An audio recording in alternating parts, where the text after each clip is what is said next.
Amados e queridos, nós damos continuidade às ministrações bíblicas diárias que nós temos feito.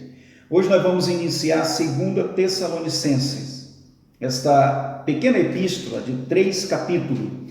Irmãos e amados, eu não estarei falando sobre as evidências internas e externas dessa epístola, até porque nós terminamos de estudar 1 Tessalonicenses.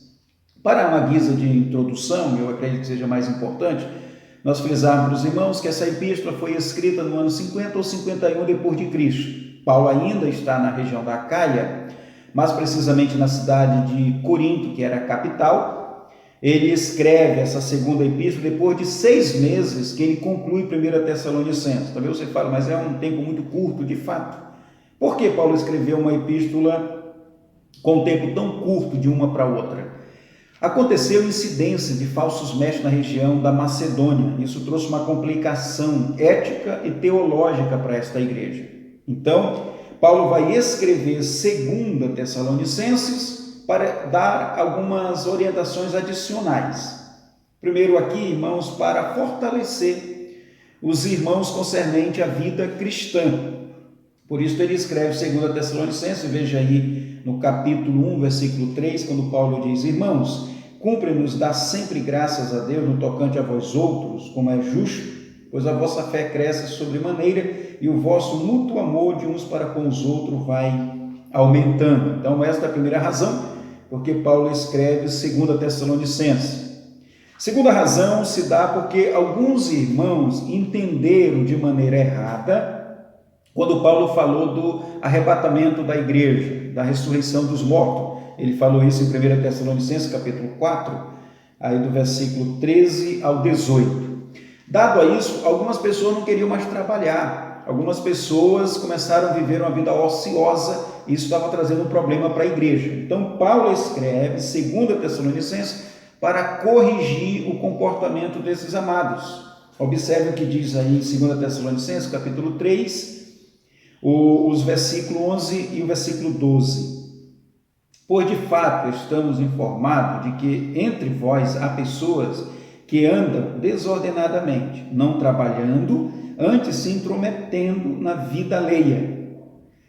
A elas, porém, determinamos, exortamos no Senhor Jesus Cristo, que trabalhando tranquilamente, comam o seu próprio pão. Então, é a segunda razão porque Paulo vai escrever 2 Tessalonicenses. Irmãos, a terceira razão, e eu creio que essa é uma razão mais forte para Paulo escrever 2 Tessalonicenses, era concernente à chegada de falsos mestres, dizendo para a igreja que eles já estavam vivendo a tribulação.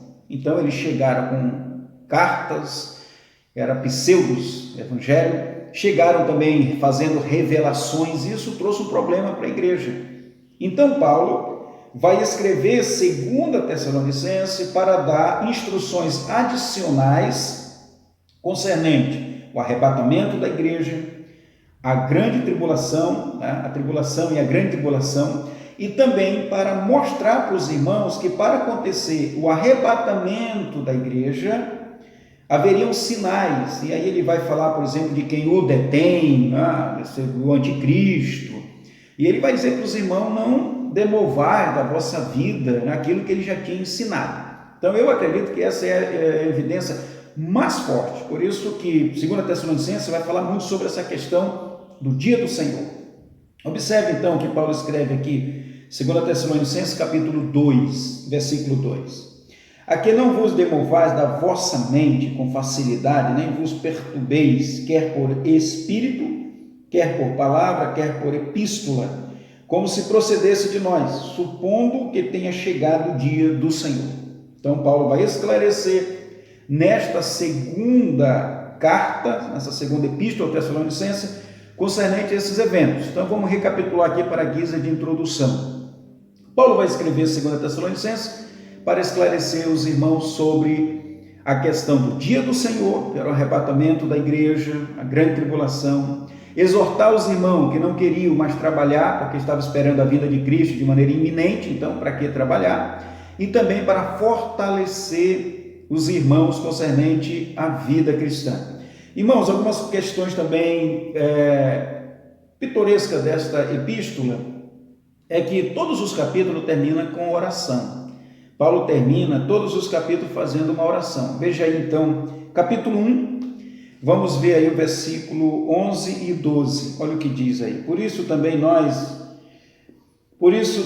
não cessamos de orar por vós, para que o nosso Deus vos torne digno da sua vocação e cumpra com poder todo o propósito e bondade e obra de fé, a fim de que o nome do nosso Senhor Jesus seja glorificado em vós e vós nele, segundo a graça do nosso Deus e do Senhor Jesus Cristo.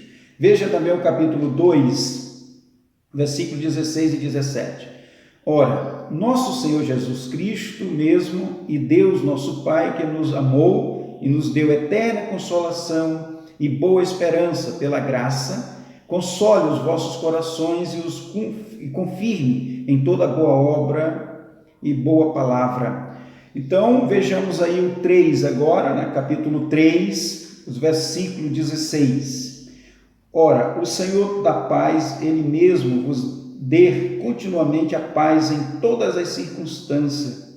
O Senhor seja com todos vós. Veja que uma particularidade dessa epístola é que Paulo termina todos os capítulos fazendo uma oração.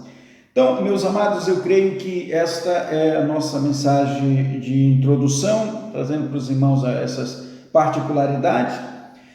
Na próxima mensagem, nós iremos fazer as dissertações da introdução e temos muito a aprender também com esta segunda epístola. Que Deus abençoe os amados e que nós, assim como foi na primeira epístola, nessa segunda epístola, seja um tempo de edificação, tempo de fortalecimento para as nossas vidas.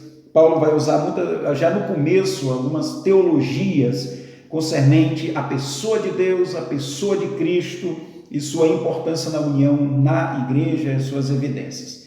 Que Deus abençoe a todos, obrigado pela atenção. Esta foi a nossa ministração introdutória de 2 Tessalonicenses.